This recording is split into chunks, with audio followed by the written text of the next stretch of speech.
எனக்கு 90 வயது. ஆனால் நான் என் பக்கத்தில் இருக்கக்கூடிய வாணியம்பாடியிலே இஸ்லாமிய கல்லூரியில் படித்துக் கொண்டிருக்கிற போது சுவாமியை பார்ப்பதற்காக நாங்கள் அங்கிருந்து நடந்தே வருவோம். நீங்க ஆச்சரியப்படலாம்.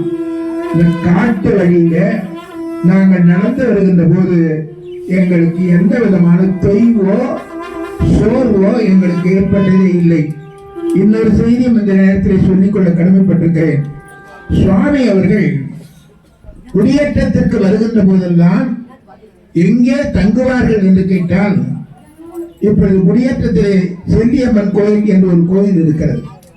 அந்த கோயிலுக்கு பின்னால் சேங்கண்டியம்மன் கோயில் என்று ஒரு கோயில் இருக்கிறது. அந்த கோயில் தான் சுவாமி வந்து தங்குவார். அந்த கோயிலை சுற்றி வெறும் வயல் தான், தண்ணீர் ஜவக்கு ஓடும். இப்பதான் தண்ணீர் எங்க ஓடுது, தண்ணீர் ஓடும். சுவாமி அங்கே வந்து உட்காருவார்.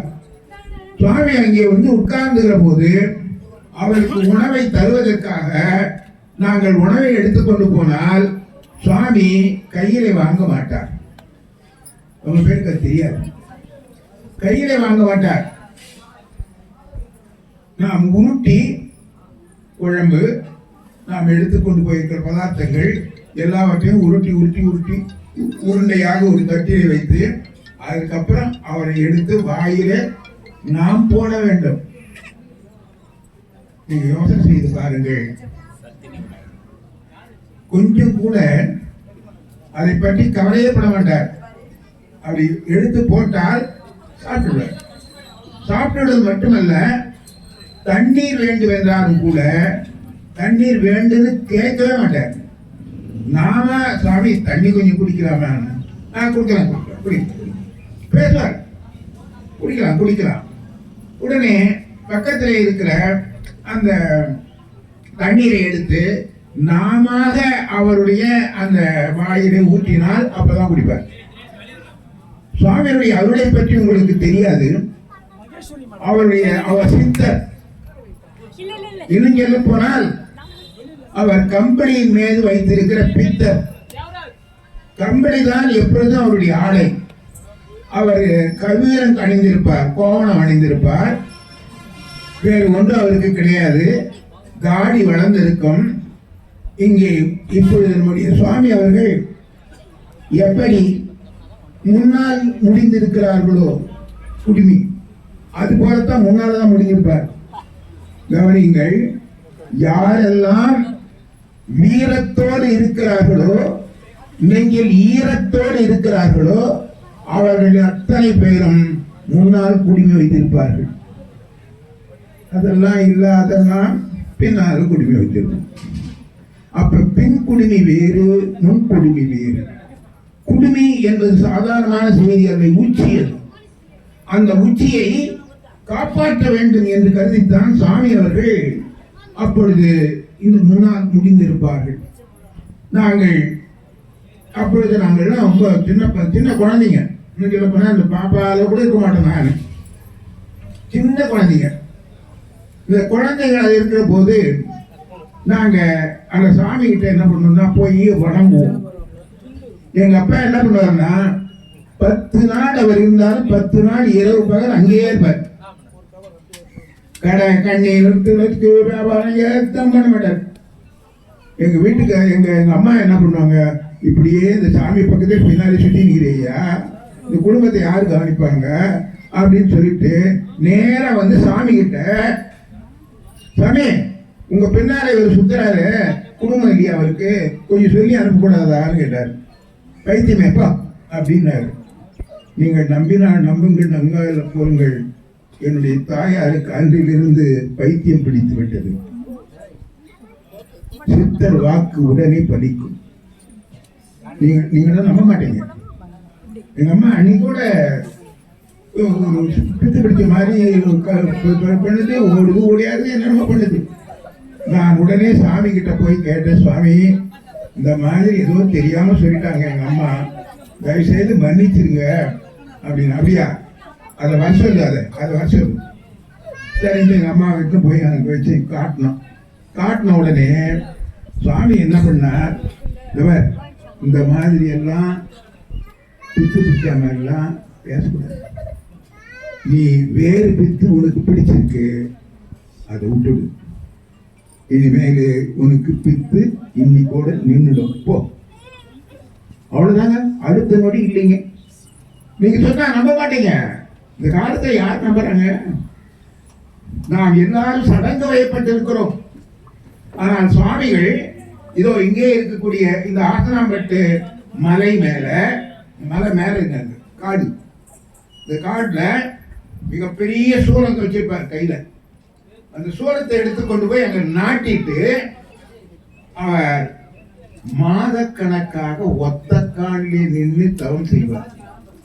இதெல்லாம் நடக்குமா? ஒத்த காலில் நிக்க முடியுமா? 2 காலில் நிக்கிறதுக்கே யோசனை பண்றோம். நான் எல்லாம் 2 காலில் நிக்க முடியுது என்ன? ஆனா அவரு ஒத்த காலில் நிற்பார். சோறு தண்ணி எதுவே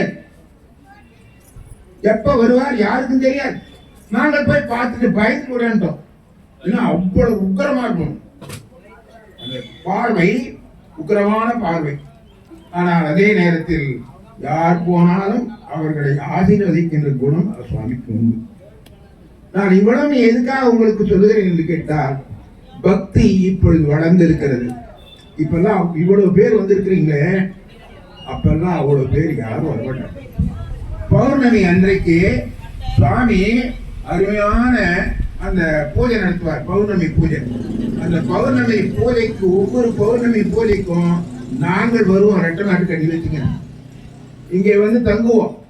இப்பொழுது நீங்கள் பார்க்குறீங்களே பக்கத்தில் இருக்கக்கூடிய வாழை மரம் இல்ல, இந்த வாழை மரம் இருக்கிற இடமெல்லாம் என்ன என்று கேட்டால், அப்பொழுது சுவாமிக்கே இருந்த இடம். இன்றைக்கு யாருக்கிட்ட இருக்குது நமக்கு தெரியாது. சுவாமியுடைய இடம் அது. இந்த வாழை இந்த கடைசியிலிருந்து அந்த கடைசி வரையிலும் ஆறு தண்ணி ஓடும். நாங்கள் குளிக்க வேண்டும் என்று சொன்னால் அது கிணறு இருக்கும் பக்கத்துல. அந்த கிணத்துல தண்ணி எடுத்து நாமளே ஊற்றி வேண்டித்தான். நான் ஏன் சொன்னேன்னா, இவ்வளவு மக்கள் நாம் கூடி இருக்கிறோம், ஆனால் மனம் ஒன்றி இருக்கிறதா என்று கேட்டால், எப்ப சார் இதை முடிப்பாங்க, இந்த பூஜை எப்பதான் முடிப்பாங்க, எப்ப நாம எழுவோம், காலெல்லாம் வலிக்குது, இப்படி முட்டி போட்டு உட்கார முடியலையே, எல்லாரையும் கீழே உட்கார வச்சுட்டாங்களே அப்படின்னு நம்ம சொல்லலாம். ஆனா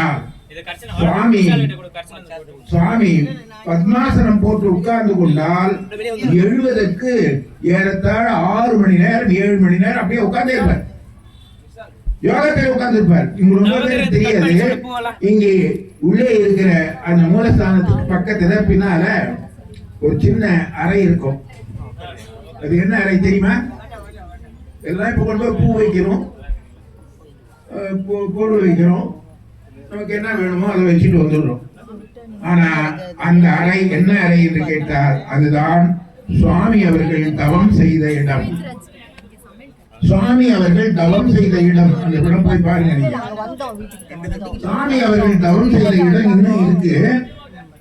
அதுல இருந்து உள்ள புகை இருக்கு. இந்த பக்கம் இப்படி வரலாம், அங்க உள்ள இருந்து இப்படி உள்ள வரலாம். அந்த புகையில பாத்தீங்கன்னா சுவாமி உள்ள போயிடுவார். எப்ப வருவார்னு தெரியாது, நாங்கெல்லாம் காத்து இருப்போம். அப்புறம் ஒரு நாள் வந்துடுவார். ஒரே நாள் தான், அடுத்த நாள் வந்துடுவார்.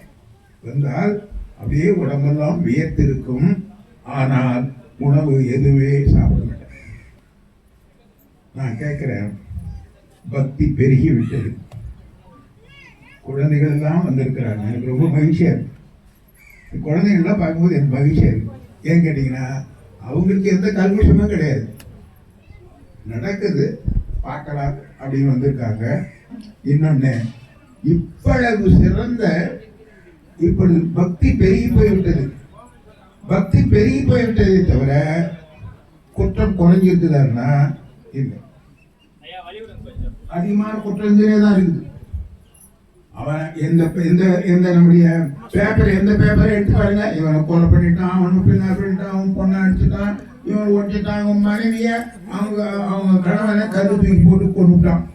இந்த செய்தியெல்லாம் வந்துட்டே இருக்கு. நான் கேட்கிறேன், பக்தி எப்பொழுது அதிகமாக இருக்கிறதோ அப்பொழுது குற்றம் குறையணுமா இல்லையா? குறையணும். ஆனால் குறையிலே. ஏன்? ஏன் கேட்டீங்கன்னா வெறும் சடங்கு வயப்பட்டு சடங்கு ஒழிக்கணுங்க. சடங்கு தேவையில்லைன்னு சொல்லுவார் சாமி. எந்த சடங்கும் பண்ணல. உயிர்களிடத்திலே அன்பு வை, மற்ற உயிரிடத்திலே அன்பு வை.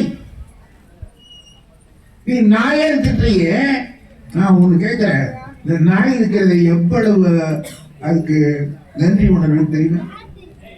திட்டமா நம்ம நாயேன்னு சொல்லி, நாயேன் திட்டிய நீதான் நாய், நீதான் நாய். ஏன் கேட்ட நீ நன்றி மறந்தவன். அதான் சொன்ன, நன்றி உள்ள மனிதரை விட நாய்கள் மேலடா, நன்றி உள்ள மனிதரை விட நாய்கள் மேலடா. உண்மைதானே?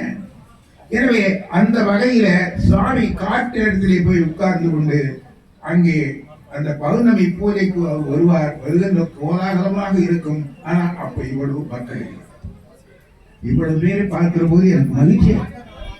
அதுவா மதிப்பிற்கும் மரியாதைக்குரிய திருமிகு கதிரவன் அவர்கள் சுவாமியினிடத்திலே வைத்திருக்கிற அந்த அன்பு, பக்தி, அது மட்டுமல்ல அவங்களுடைய குடும்பத்திலே இருக்கிறவங்க அத்தனை பேருமே வந்துருக்கிறாங்க. எங்க வீட்டுல கூட கூப்பிட்டேன், வாமா போலாம், நம்ம பழைய சாமிமா. நீயே போ, நீயே போப்பா. ஏமா உனக்கு வேண்டாமா, நீ அழி நேரத்தில் எனக்கு கொஞ்சம் கொடுத்துட்டு போ. நான் சொன்னேன், பெண்கள் இருக்கிறீங்களே, அவங்களுக்கு விதிக்கப்பட்டிருக்கிற ஆகமத்தில் விதிக்கப்பட்டிருக்கிறது என்னன்னு கேட்டீங்கன்னா, பெண்கள் புண்ணியத்தை சம்பாதிச்சா கணவனுக்கு வராதான். கணவன் புண்ணியம் சம்பாதிச்சா பாதி புண்ணியம் அங்க போயிடணும். என்ன வகையில என்ன காரணம்? பெண்களுக்கு அவ்வளவு நாம் உரிமை தருகிறோம், பெண்களை ஏற்றி போற்றுகிறோம். சக்தி சக்தி ஓம் சக்தி ஓம் சக்தி ஓம் சக்தி சொல்றமே. ஏன் சக்தி இல்லைன்னா சிவனேன்னு உட்கார்ந்து வேண்டியதான். நாங்களாம் சிவனேனே உட்கார்ந்துன்னா அது இல்லதான். எனவே இந்த இங்க வந்திருக்கிற இந்த சக்தியின் வடிவங்களாக இருக்கிற இந்த அன்பு சகோதரிகளை பார்க்கிற போது எனக்கு மகிழ்ச்சியா இருக்கு. வீட்டை விட்டுட்டு குழந்தைங்களை விட்டுட்டு இங்கே வந்து இந்த சுவாமியினுடைய அருளை பெறுவதற்காக வரி புரிந்திருக்கிறீர்கள். இன்னொன்று சொல்கிறேன், சுவாமி தேக வியோகம் ஆகிற போது எல்லாருக்கும் உயிர், கவனிங்க, எல்லாருக்கும் உயிர் வாயில போகும், வாயில போகும். சில பேர் கண்ணில் போகும், சில பேருக்கு எதில் போகனே தெரியாது, அதில் போயிடும். நான் சொல்றது உங்களுக்கு குழந்தைன்னு நினைக்கிறேன். மேலே போனா போகும் வாய் வழியா, கீழே போனாலும் போயிடும். கீழே போனா போறதுன்னா யார் போகணும்னு கேட்டீங்கன்னா, மிக புண்ணியம் செய்யாத அந்த நெஞ்சங்கள் தான் போகும். ஆனால் சுவாமிக்கு எப்படி தேக வியோகம் ஆனார் என்பதை நாங்கள்லாம் நேரிலிருந்து பார்த்தவர்கள். என் தந்தையார் நேரில் இருந்து பார்த்தவர். உச்சி இருப்பார்கள், அந்த உச்சி, இந்த உச்சி வழியாக பிளந்து கொண்டுதான் அவருடைய ஆன்மா இறைவனோடு கலந்து விட்டது. அது மாதிரி யாருக்கு கலக்கும் என்று கேட்டால், லட்சத்தில் ஒன்று கோடியில் ஒருவருக்கு தான், அதுவும் சித்தர்களுக்கு தான் அந்த மாதிரி நடக்கும், எல்லாருக்கும் நடக்காது. அவர் அப்படிதான் பண்ணார். எங்க அப்பா இந்த செய்தி கேட்டு ஓடி வந்து பதவியில ஓடி வந்தார், நானும் ஓடி வந்தேன், கூட இருந்தோம். அப்போ இந்த சுவாமிய இந்த இடத்துல நாம சமாதி பண்ணணும். ஏன்னா அது ஜீவ சமாதி, மற்ற சமாதி எல்லாம் மாதிரி இல்லைல்ல. எல்லாருக்கும் எல்லாரும் படிச்சுட்டு உடனே நம்ம வீட்டில் இருக்கிறவங்க எல்லாரும் கொண்டு போயிட்டு சுடுகாட்டில் வைக்கிறோம், அல்லது இடுகாட்டில் வைக்கிறோம். சுடுகாடு என்பது வேறு, இடுகாடு என்பது. சுடுகாடு சுற்றுறது, இடுகாடு கொண்டு போய் வைக்கிறது. இந்த இடுகாட்டில் கொண்டு போய் வச்சிட்டு இருப்பாடு நாம என்ன பண்றோம், ஒரு தண்ணி ஊற்றிட்டு நாம் பாடி வெளியே வந்துடுறோம், அவ்வளவுதான். கொண்டு போய் குடிச்சிட்டோம்னா அதோடு முடியுது. ஏன் அதை சொல்லுவார், கவனிங்க, ஒரு மனிதனுடைய முழுமையான புகழை முழுமையாக ஏற்றுக்கொண்டு அந்த புகழை பாடி அந்த வழியிலே நாம் போக வேண்டும் என்று எண்ணுவதே கிடையாது. நீங்க என்ன பண்ணுவாங்கன்னு கேட்டீங்கன்னா, அங்கிருந்து வருவார்கள், நீரிலே மூழ்குவார்கள், நீரிலே மூழ்கி நினைவு ஒழிந்தார்களே. நீரிலே மூழ்கி அதோட சரி. அதுக்கப்புறம் என்ன அவங்க வேலை பாரியா, உங்க அப்பா செத்துட்டாங்க, எங்க அப்பா செத்த எனக்கு என்ன விஷயம், அவன் ஏன்னா முன்னாடி செலவு பண்ணிட்டான், சாமி பின்னாலாம் சுத்தலாம், என்ன முன்னாடி செலவு பண்ணிட்டான், அவன் இன்னும் வச்சிருக்கலாம் கடக்கிறான் அவன் அப்படின்னா. பாருங்க, எதனால் நம்முடைய பெரியவர்களை நாம் அளக்கிறோம்னா பணத்தினாலே அளக்கிறோம். பணத்தினாலே அளக்கக்கூடாது, மனத்தினாலே அளக்கணும். மனம் அது செம்மையானால் மந்திரம் ஜெபிக்க வேண்டாம். மனம் நல்லா இருந்தா நீங்க எந்த மந்திரமும் சொல்ல வேண்டியதே கிடையாது. எல்லா மந்திரத்தையும் தூக்கி போட்டுடுங்க, ஒரே ஒரு மந்திரம் சொல்லுங்க, நீங்க போதும். ஓம் நம சிவாய சொல்லுங்க, ஓம் நம சிவாய, ஓம் நம சிவாய சொல்லுங்க, ஓம் நம சிவாய, ஓம் நம சிவாய, ஓம் நம சிவாய, ஓம் நம சிவாய, ஓம் நம சிவாய. இது ஒரு மந்திரம் போதுங்க, வேற ஒண்ணுமே சொல்ல வேணாம். முருகான் சொல்ல வரல. எப்போ ஒரு சாவு போது கூட அவர் முருகா சொல்லலாம்னு நினைக்கிறாரு, ஆனா சாவு வரல, அப்படியே இழுத்து நடக்குது. வந்து சொன்னா இப்ப அவர் என்ன பாரு இழுத்து நடக்குது, அவர் கொஞ்சம் பாரு அப்படின்னா பார்த்தா என்ன சொல்றான் கவனிங்க, அவர் முருகான்னு சொல்ல வருகிறார், ஆனால் பண்ண முடியல. எப்போ சாகும் போது பக்கத்துல இருந்து சொன்னா அது என்ன முருன்றாங்க, அது என்ன பாரு, முருகா முருகா முருகா. யோ முருக தோசை கேட்கறீங்க, அதை வாங்கி கொடுத்தா போய் வாங்கிட்டு போ. முருக தோசை கூட போட்டு முருக தோசை கொண்டாந்து அவன் வாயில் விட்டு அவனை சாப்பிட்டான். நான் ஏழையை உங்களுக்கு சொல்கிறேன் கேட்டீங்கன்னா, கடைசி நேரத்தில் இறைவனை ஜெபிப்போம், இறைவனை அழைப்போம் என்று நினைப்பது தவறு. நாம் எப்படி சாக போகிறோம் என்பது நம் கையில் இல்லை, பிறப்பு நம் கையில இருந்தது. வந்துட்டாங்க எங்க அம்மா, அவங்க என்ன பெற்று போட்டாங்க, முட்டி போயிட்டு அவங்க கதை. ஆனா நாம நம்முடைய புகழை நாம் இங்கே நிறுத்திட்டு இறைவனிடத்தில் நாம் ஐக்கியமாகிவிட வேண்டும். அதுக்காகத்தான் இந்த சுவாமி இப்பொழுது செலவு பண்ண எங்கிருந்தார். அதாவது சுவாமியினுடைய அருளை பற்றி சொல்லணும்னா ஏகப்பட்ட சொல்லிக்கொண்டே போகலாம். சுவாமி அவர்கள் மிகச் சிறப்பான பாண்டிய நகரிலே ரொம்ப அருமையான ஆசிரமம் அமைத்திருக்கிறார்கள். நீங்க வாய்ப்பு இருக்கும்போது போய் பாருங்க, அந்த ஆசிரமத்தை போய் பார்க்கணும். நான் அப்பெல்லாம் போய் பார்த்தேன், இப்ப போய் பார்க்க முடியல. காரணம் வயது தான் காரணம், வேற ஒண்ணும் இல்லை. அதுதான் சொல்றேன், வயது ஆவாரத்துக்கு முன்னாலே போய் பார்த்துருங்க, குழந்தையா இருக்கும் போதே போய் கூப்பிட்டுருங்க, வாய் திரும்பும் போதே போய் ஓம் நமசிவாய சொல்லுங்க, அது போதும், வேற ஒன்றுமே தேவையில்லை. அதனால்தான் இந்த மடத்துக்கு என்ன பெயர் வைத்தார் தெரியுமா சாமி? பஞ்சாட்சர மடம் என்று பெயர் வைத்தார். பஞ்சம் என்றால் 5, அக்ஷரம் என்றால் எழுத்து. 5 எழுத்து எது? நம சிவாய நம, சிவாய நம. கவனிங்க, 5 எழுத்து மந்திரம் தான். சிவாய நம சொன்னா போதும். ஓம் நம சிவாய, ஓம் நம சிவாய சொன்னா போதும். இதை சொன்னால் நமக்கு இருக்கிற துன்பங்கள் அத்தனையும் தீரும். இன்னொன்று சொல்ற பாருங்க, இப்படி ஒரு சத்தத்திலே வந்து கூடுகின்ற போது நாம் தவறான எண்ணங்கள் எல்லாம் அருந்து போயிடும்.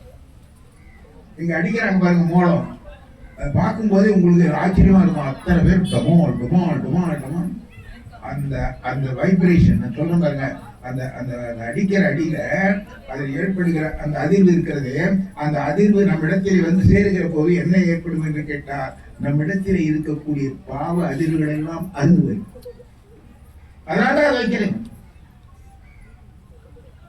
இதுக்கு இவ்வளவும் சிறப்பாக செய்து கொண்டிருந்த நம்முடைய சுவாமி அவர்கள் கம்பளியை தவிர வேற போதிக்க மாட்டார். இவரோடு இன்னொரு சிஷ்யர் இருந்தார். அவர் எங்க இருந்தவர் கேட்டீங்கன்னா, மகாதேவ மலையிலே இருந்தவர், சதானந்த சுவாமி பேர். 2 பேரும் ஒரே குரு இடத்துல இருந்தவங்க. அந்த குரு எங்கே என்று கேட்டால், குரும்பேரி என்ற ஊரில் இருந்தவர். கும்பேரி சாமின்னு பேரு. அவரும் கோவணம் தான் கட்டியிருப்பாரு. மாடு ஓடின்னு வருவார், அவ்வளவுதான். இந்த இடத்துல எத்தனை மாடு இருந்து தெரியுமா? நம்ம மடத்துக்கு சொந்தமான மாடு எத்தனை தெரியுமா? அப்பொழுது நாகம்மான்னு ஒரு அம்மா இருந்தாங்க, வெள்ளப்புடவை கட்டிக்கிட்டு ஒரு அம்மா நாகம்மான்னு இருந்தாங்க. ரொம்ப பேர் தெரியுமா தெரியாது? அங்க இருக்காங்க இல்ல, இப்ப இல்ல. அந்த அம்மா நாகம்மான்னு ஒரு அம்மா இருப்பாங்க, ரொம்ப அருமையா. அவங்க நிறைய மாடுகளை வளர்த்தாங்க. அது பால் கலந்து அந்த பாலை எடுத்து சுவாமி வந்து அங்கே அபிஷேகம் பண்ணுவாங்க. அதெல்லாம் இப்ப நடக்குமா என்று கேட்டால் நடப்பதற்கு ஏற்பாடுகளை செய்து கொண்டிருக்கிறார் நம்முடைய மதிப்பிற்கும் மரியாதைக்கு திரு கதிரவன் அவர்கள். கதிரவனுடைய தந்தையாரும் இங்கே வந்திருக்கிறார். அவர் வீட்டிலே இருந்து அத்தனை குழந்தைகள் இங்கே வந்திருக்கிறார்கள். மற்றவர்கள் வந்திருக்கிறீர்கள். உங்கள் அத்தனை பேருக்கும் நன்றியை, வணக்கத்தை, வாழ்த்துக்களை சொல்லி விடை பெறுகிறேன். நன்றி, வணக்கம்.